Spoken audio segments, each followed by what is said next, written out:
ប្រសិនបើ UN ចាញ់សេចក្តីថ្លែងការណ៍ខែតុលាថ្កោលទោសថៃឈ្លានពានកម្ពុជាតើយើងនឹងធ្វើបែបណាបន្តកិច្ចការពីរដែលរាជការមិនត្រូវផ្អាកឡើយហើយត្រូវធ្វើឲ្យញាប់ទី1រៀងរាល់ថ្ងៃអ្នកនាំពាក្យរាជរដ្ឋាភិបាលប៉ែតបូណាត្រូវផ្សាយអំពីរឿងសៀមឈ្លានពានទី2ពីពេលមួយទៅពេលមួយក្រសួងការបរទេសត្រូវផ្សាយអំពីសៀមឈ្លានពានកាន់កាប់ទឹកដីក្រសួងការបរទេសត្រូវ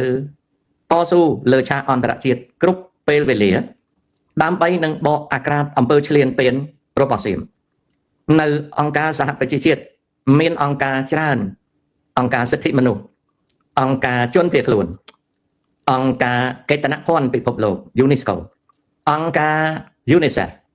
ក្មេងដែលជាជនភៀសសាច់ត្រូវប្តឹងទៅអង្គការ UNICEF ពីអំពើថោកទាបព្រៃផ្សៃរបស់សៀមឈ្លានពានអង្គការ UNESCO ត្រូវប្តឹងអំពីអំពើថោកទាបប្រឆាំងមនុស្សជាតិនិងកេតនភ័ណ្ឌពិភពលោកអង្គការសិទ្ធិមនុស្សសិទ្ធិស្ត្រីត្រូវប្តឹងអំពីស្ត្រីដែលបាត់បង់ផ្ទះសម្បែងនិងជីវភាពអង្គការសន្តិសុខប្រឹក្សាសន្តិសុខសហប្រជាជាតិកម្ពុជាត្រូវបន្តលើកឡើងអំពីអំពើឈ្លានពានរបស់សៀមកិច្ចការទូតត្រូវធ្វើជានិច្ចក្រសួងការពារជាតិពីពេលមួយទៅពេលមួយត្រូវផ្សាយអំពីសៀមដាក់របងសៀមដាក់ container សៀមបន្តសកម្មភាពលើទឹកដីដែលកាន់កាប់ខុសច្បាប់រដ្ឋលេខាធិការដ្ឋានទទួលបន្ទុកព្រំដែនត្រូវបញ្ចេញនៅការតវ៉ានិងបង្ហាញរូបភាពបច្ចេកទេសស្ដីអំពីបន្ទាត់ព្រំដែននិងទីតាំង4ដែល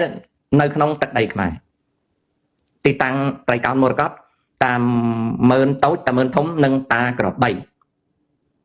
ហើយក៏បង្ហាញពីទីតាំងព្រំដែនដទៃទៀតដូចជានៅភូមិជោគជ័យ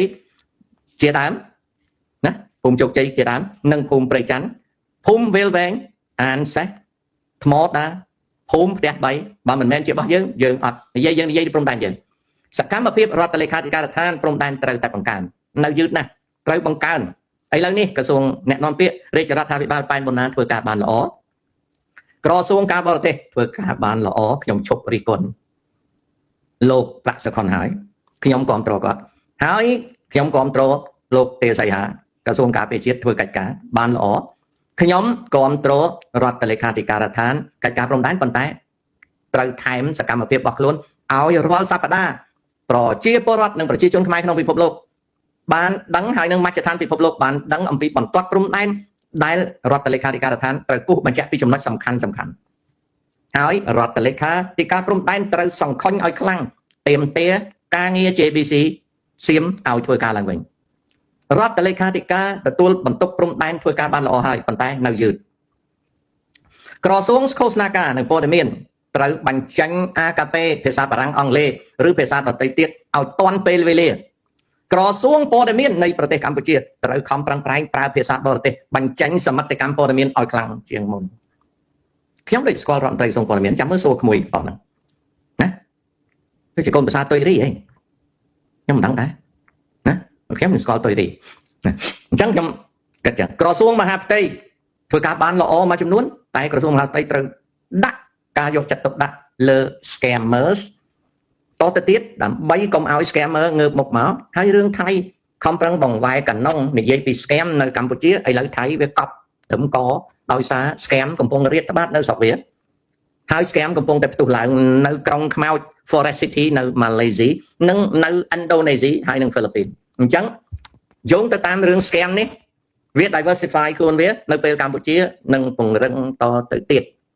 តាមរយៈធនាគារជាតិនៃកម្ពុជាតាមរយៈក្រសួងប្រៃសណីនិងទូរគមនាគមន៍សកម្មភាពរបស់ក្រសួងការពារប្រទេសនិងសកម្មភាពរបស់ក្រសួងមហាផ្ទៃនឹងអញ្ចឹងអូខេបាច់ណាលោកតាតើអ្នកណាជាអ្នកបង្កើតផែនដីធម្មជាតិជាអ្នកបង្កើតផែនដីហើយកម្លាំងដែលបង្កើតផែនដីគឺកម្លាំងកម្មណានេះគឺជាទ្រឹស្ដី geology ពេជ្ររាផ្ទុះសង្គ្រាមលើកទី3ជាមួយថៃម្ដងទៀតតើយើងអាចវាយបែកឲ្យសៀមថយបានទេរឿងនេះគ្មានអ្នកណានិយាយបានទេជាកិច្ចការរបស់រាជការហើយនឹងតលតែ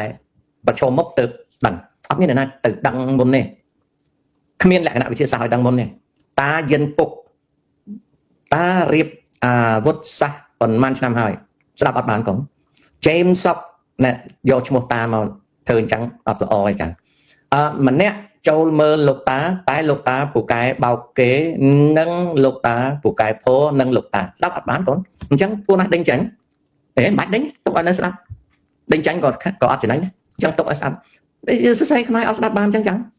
ពេជ្ររ៉ាស្ដាប់សំដីលោកអ៊ំហើយមានន័យថាយើងប្រើផ្លូវច្បាប់ឈ្នះអត់ទេយើងកុំឆាប់ចូលបើមិនទាន់ចាញ់ផលយើងត្រូវខំណាទី1ប្រើផ្លូវច្បាប់យើងខំហើយនៅតែត្រូវវាយយកវិញ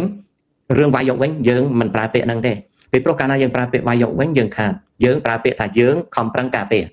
ជាពាក្យបច្ចេកទេសការទូតយើងខំប្រឹងការពារ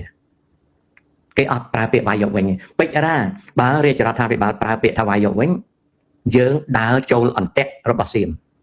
ពីព្រោះសម្ដីនេះមិនមែនជាសម្ដីការទូតណាចៅដល់បានទេណាម៉ាឡេឌៀនខ្ញុំសូមចែករំលែកផ្នែកនៃរបៀបដែលម៉ាឡេផ្សព្វផ្សាយប្រទេសខ្លួនទៅអន្តរជាតិដោយគ្រប់វីដេអូរបស់ YouTuber ថតនិយាយពីម៉ាឡេល្អៗគ្រប់ជនជាតិនិងភាសាមានដំណើរកំសាន្តនិងចំណេះហើយខ្ញុំក៏សម្គាល់រឿងហ្នឹងយូរហើយចាំមើលខ្ញុំគួរណាស់តែនិយាយជាមួយថ្នាក់ដឹកនាំម្ដងទៀតថាតើអាចបង្វែរធនធានមកខ្ញុំឃើញមានវីដេអូជាភាសាអង់គ្លេសដែលជួយលើកតម្កើងប្រទេសកម្ពុជាយើងតែវានៅតិចអញ្ចឹងខ្ញុំនិយាយលំមើលខ្ញុំមិនចង់រំខានថ្នាក់ដឹកនាំទេណាគំនិតហ្នឹងក៏សម្គាល់ខ្ញុំក៏សម្គាល់អរគុណនេះគឺជាចំណុចសំខាន់ណាតចប់បានអញ្ជើញ YouTuber ទាំងនោះមកស្នាក់នៅអាហារបាទអាហ្នឹងក៏ខ្ញុំក៏សម្គាល់ដែរខ្ញុំក៏សម្គាល់ហើយនៅពេលថ្មីនេះក៏កត់សម្គាល់ថាសៀមវាកំពុងតែជួលកាសែតភាសាអង់គ្លេសនៅអាស៊ីដើម្បីនឹងការពារខ្លួនវានៅពេលដែលលោក Tom Andrew the UN Special Rapporteur បានបកអាក្រាតអំពីអំពើខុសខើព្រៃផ្សៃមកលើសិទ្ធិមនុស្សនៅកម្ពុជាហើយនឹងអំពើឈ្លានពានទឹកដីរបស់សៀមមកលើកម្ពុជាណាអូខេអានោះអញ្ចឹងម៉ាឡេឌៀនពាក្យថាចៅសៀមអត់ប្រើទេពាក្យថាចៅសៀមអត់ប្រើនិយមន័យពាក្យថាចៅសៀមនេះគឺយើងកំពុងតែខាតទេយើងត្រូវដឹងថាជនជ្រុលនិយមសៀមបច្ចុប្បន្ននេះរាជសៀមកំពុងតែខឹងកំពុងតែអន់ចិត្តហើយទម្លាក់ការគ្រប់គ្រងអញ្ចឹងយើងកុំប្រើពាក្យចៅសៀមវា general ពេកវាទូទៅពេកយើងប៉ះពាល់ដល់ប្រជាយើងប៉ះពាល់ដល់ជាតិសៀមទាំងមូលយើងកុំពង្រីកសកម្មភាពទៅប៉ះពាល់យើងត្រូវនិយាយថាគំនិតជ្រុលនិយមរបស់ពួកជាតិនិយមជ្រុលរបស់សៀមកំពុងតែធ្វើឲ្យប្រជារាស្ត្រសៀមរងទុក្ខវេទនាយើងដឹងថាប្រជាលោកមិនតាក់ទងរឿងហ្នឹងយើងដឹងថារាស្ត្រសៀមទាំងមូលត្រូវការបើកព្រំដែននិងរស់នៅដោយសុខសាន្តយើងនិយាយអញ្ចឹងចំណេញជាងយើងទៅជេរគេអូខេតែគំនិតរបស់ម៉ាឡេឌៀនល្អទាំងអស់ពីលើមកដល់ក្រោមហ្នឹងល្អទាំងអស់ណាឲ្យមើលឃើញរបៀបដែលម៉ាឡេស៊ីធ្វើនេះមានមតិលោកពូតើក្រសួងទេសចរកម្ពុជាគួរផ្សព្វផ្សាយក្រសួងទេសចរកម្ពុជាមានចាយលុយខ្លះតែខ្ញុំអត់ដឹងថាចាយលុយប្រមាណខ្ញុំក៏ដឹងថាការផ្សព្វផ្សាយចំពោះប្រទេសកម្ពុជាមានប៉ុន្តែតិចពេកខ្ញុំនឹងលើករឿងហ្នឹងជូនទៅថ្នាក់ដឹកនាំរដ្ឋថាវាតិចពេកតើអាចពិនិត្យមើលសារឡើងវិញឲ្យ YouTuber មកភ្លក់អាហារនៅប្រទេសកម្ពុជាមកស្នាក់នៅប្រទេសកម្ពុជាឲ្យ backpack freelancer មកប្រទេសកម្ពុជាឲ្យច្រើនជាងមុនឬទេណាបន្តមកទៀតការផ្សាយអំពីប្រទេសកម្ពុជានៅក្នុង promotion នៃ tourism ខ្ញុំឃើញមានប៉ុន្តែតិចវីដេអូខ្ញុំចង់សួររាជការថាតើអាចនឹងដាក់ថវិកាធ្វើច្រើនជាងនឹងឬទេ